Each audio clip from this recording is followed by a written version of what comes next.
Pemirsa, dalam pertemuan darurat OKI, Indonesia mengusulkan beberapa langkah kunci yang harus dilakukan oleh OKI. Antara lain, memastikan adanya persatuan di antara negara anggota OKI dan di antara semua pemangku kepentingan di Palestina. Menteri Luar Negeri Indonesia Retno Marsudi menekankan tanpa persatuan, OKI tidak akan mampu menjadi penggerak dalam mendukung Palestina.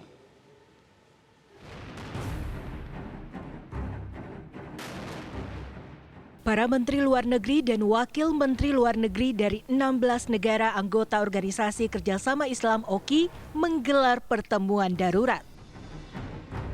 Pertemuan itu membahas perang Gaza, pengusiran warga Palestina dari rumah mereka di Yerusalem Timur, serta bentrokan antara warga Palestina dengan aparat keamanan Israel di tepi barat. Dalam pertemuan darurat itu, Indonesia mengusulkan beberapa langkah kunci yang harus dilakukan oleh OKI. Antara lain memastikan adanya persatuan di antara negara anggota OKI dan di antara semua pemangku kepentingan di Palestina. Menteri Luar Negeri Indonesia Retno Marsudi menekankan tanpa persatuan, OKI tidak akan mampu menjadi penggerak dalam mendukung Palestina. Perjuangan untuk mendukung kemerdekaan Palestina masih jauh dari selesai. Persatuan negara OKI, saya tekankan lagi, harus terus kita jaga untuk mendukung perjuangan Palestina. Together, we have to act now. Keadilan harus tercipta bagi rakyat Palestina. Dan saya tekankan bahwa Indonesia akan terus mendukung perjuangan Palestina. Lewat forum OKI, Indonesia akan mengupayakan penghentian kekerasan terhadap Palestina secara maksimal. Tak hanya lewat OKI, Indonesia juga terus berusaha lewat forum lain, yakni CIRPP atau Komite Pelaksanaan Hak-Hak yang tidak dapat dicabut dari rakyat Palestina. Komite yang dibentuk pada tahun 1975 ini adalah komite yang diamanatkan oleh Majelis Umum PBB dan memiliki mandat memperjuangkan hak-hak Palestina termasuk kemerdekaan Palestina. Saat ini, Indonesia adalah salah satu negara anggota Biro dan memangku jabatan wakil ketua dalam komite tersebut.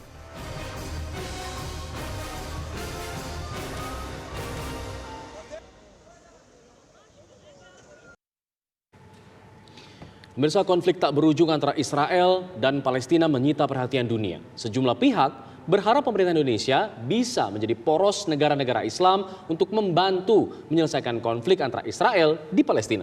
Ya, upaya diplomasi sudah dilakukan Indonesia melalui forum-forum dunia, namun belum berhasil menunjukkan hasil yang nyata, pemirsa. Lantas apa lagi yang bisa dilakukan Indonesia untuk membantu Palestina? Saat ini sudah bergabung bersama kami dua orang narasumber, yaitu ada Pak Febrian Alfianto Rudyard dan juga mantan Duta Besar Indonesia untuk PBB yang juga merupakan mantan utusan PBB untuk HAM Palestina, Pak Makarim Wibisono. Tapi saat ini kita baru terhubung dengan Pak Febrian. Kita langsung berdiskusi dengan Pak Febrian. Assalamualaikum, selamat sore Pak Febrian.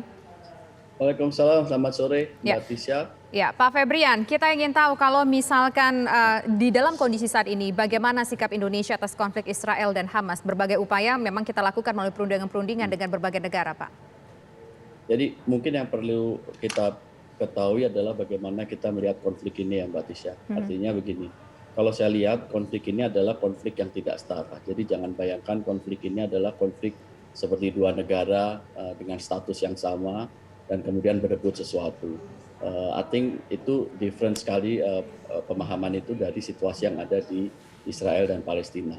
Ini adalah konflik asymmetrical konflik di mana satu memiliki hak yang direbut dan dijajah oleh yang lain. Jadi ini mungkin pemahaman ini harus kita betul-betul pahami sehingga tidak mudah sekali mengatakan bahwa yang satu melakukan defense, self defense, yang satu melakukan serangan. Jadi ini harus dipahami. Nah, tentunya cerita ini kan cerita panjang ya. Ini bicara mengenai antara orang yang diambil haknya dengan orang yang mengambil haknya, dan kemudian orang yang mengambil haknya mengatakan bahwa dia melakukan self defense.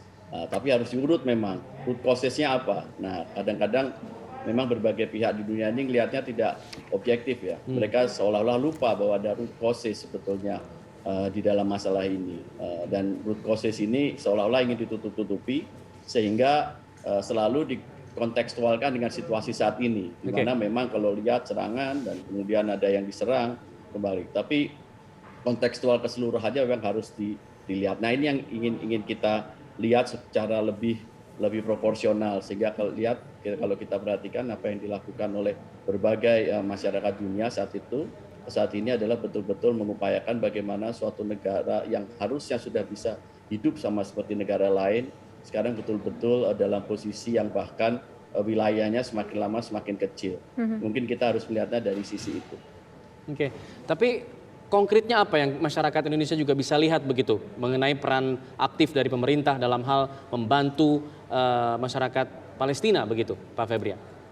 Ya, membantu masyarakat Palestina ini bukan masalah 1 atau 2 hari, 10 tahun, 20 tahun. Saya rasa ini adalah suatu perjuangan panjang, dan kalau saya ibaratkan ini kalau perlombaan maraton nih, bukan lombaan sprint. Jadi memang perlu keteguhan, dan sekali lagi yang disampaikan Bu Menlu sangat valid. Perlu unity, baik unity di antara OKI, baik unity di antara anggota GNB, maupun unity di dalam anggota PBB secara keseluruhan. Karena kalau kita lihat, PBB berkali-kali telah mengeluarkan suatu resolusi, baik itu di GM maupun Dewan Keamanan, yang mengatakan bahwa ini ada suatu isu yang harus diselesaikan. Oleh karena itu, penyelesaiannya tidak hanya bisa diserahkan kepada satu pihak saja, atau misalnya Indonesia sendiri. Tapi kita harus lihat dalam suatu mekanisme penyelesaian yang bisa nantinya sustainable. Menyelesaikan permusuhan, saya rasa, atau hostility, atau saling serang, crash point, saya rasa beberapa kali pernah dilakukan. Karena dalam catatan saja sejak tahun 2019, paling tidak ada 3 kali atau 4 kali. Tapi menyelesaikan secara komprehensif, ini yang harus dicari bersama oleh dunia. Oke, menyelesaikan secara komprehensif ini yang harus dicari bersama dengan dunia. Apa kemudian yang sudah dilakukan oleh negara-negara di dunia, termasuk juga Indonesia, mungkin bekerja sama di sana, Pak Febrian. Tapi nanti dijawab Pak Febrian. Kita saat ini sudah terhubung dengan Pak Makarim Wibisono. Selamat sore, Pak Makarim. Selamat sore, Mbak. Ya, Pak Makarim, ini kalau tidak salah tahun 2016 di tanggal 4 Januari, Pak Makarim pada saat itu memutuskan untuk mundur sebagai seorang pelapor bagi PBB atas kekerasan yang terjadi di Gaza ataupun juga yang terjadi di Palestina. Pada saat itu, apakah betul pada saat itu alasan Bapak mundur karena tidak mendapatkan akses dari Israel pada saat itu, Pak, untuk mencari data-data yang kita perlukan, Pak? Memang betul, Mbak ya. Karena tugas saya diberikan mandat oleh PBB untuk mencari fakta kejadian mengenai apa yang terjadi di daerah pendudukan Israel di Filipina, di Palestina. Nah, saya mendapatkan informasi dari orang-orang Palestina yang ada di Amman maupun yang ada di Kairo. Ya, saya berkunjung ke sana. Tapi kan saya membutuhkan bagaimana keadaan yang di lapangan. Nah, pertama kali saya dijanjikan, karena pada waktu pemilihan saya menjadi Special Rapporteur of United Nations, itu Israel juga mendukung saya. Ya, jadi berarti harus memberikan akses kepada saya untuk ke sana ya. Tetapi dia mengatakan kepada saya bahwa Tel Aviv, maksudnya adalah pimpinan di Tel Aviv itu mengendaki kalau setelah saya berkunjung ke sana, di lapangan terbang tempat departure saya kembali ke Jenewa, saya itu bersedia diwawancara oleh pers media di Israel.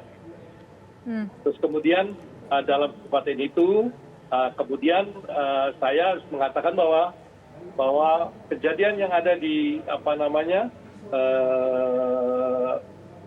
Palestina tadi itu karena ada serangan roket, ya, yang dilakukan oleh Hamas ya, yang ada di Gaza. Terus kedua, dia mengatakan bahwa Hamas itu selalu melakukan serangan roket dari tempat-tempat yang padat penduduk, yang non combatant, yang anak-anak, ibu-ibu, banyak orangnya di situ. Dan yang ketiga, saya diminta bahwa oleh karena itu maka Israel itu hanya melakukan self defense. Nah, saya mengatakan saya bersedia. Prof. Makarim, mohon izin, saya harus potong dulu karena kita harus mendengarkan kumandang azan maghrib untuk kuliah DKI Jakarta dan sekitarnya terlebih dahulu. Berikut ini. Selamat menjalankan ibadah sholat maghrib bagi Anda yang berada di wilayah DKI Jakarta dan sekitarnya. Kita lanjutkan kembali perbincangan kita, pemirsa. Saya ingin ke Pak Makarim. Pak Makarim, artinya ketika pada saat itu akan masuk ke Israel, berusaha mencari akses, ada settingan informasi yang harus Bapak setujui, begitu ya Pak Makarim ya? Betul, ya. Baik. Tetapi tidak diberikan akses itu dengan alasan saya harus mengambil janji dulu terlebih dahulu, membuat janji terlebih dahulu. Nah, jadi janji tadi terdiri dari 3 hal. Pertama, saya harus mengatakan bahwa itu mulai dari tembakan roket yang dilakukan oleh Hamas. Kedua, itu diluncurkan roket tadi di daerah yang tempat-tempat padat penduduk sipil. Ya, dan yang ketiga, itu saya harus menyatakan bahwa oleh karena itu Israel melakukan apa yang disebut self-defense. Oke. Saya mengatakan bahwa saya bersedia mengatakan apa saja, tetapi saya harus melihat dulu apakah itu benar atau tidak. Ya, jadi saya harus melihat dengan mata kepala sendiri dan juga saya harus mengetahui dengan keyakinan saya sendiri. Ya, tapi sulit bagi saya untuk memberikan janji, apalagi dengan hal-hal yang tertentu tadi 3 tadi, sebelum saya melihat, sebelum saya mengunjungi wilayah itu. Baik, Prof. Dengan sulitnya PBB masuk mencari akses begitu ya, apa yang kemudian bisa Indonesia lakukan kalau begitu? PBB saja susah, apalagi Indonesia yang kemudian sebenarnya statusnya sebagai negara muslim terbesar begitu. Tapi apa yang bisa dilakukan oleh Indonesia dari pandangan Bapak? Tapi lepas jeda dijawabnya. Kami akan kembali sesaat lagi usai jeda pariwara.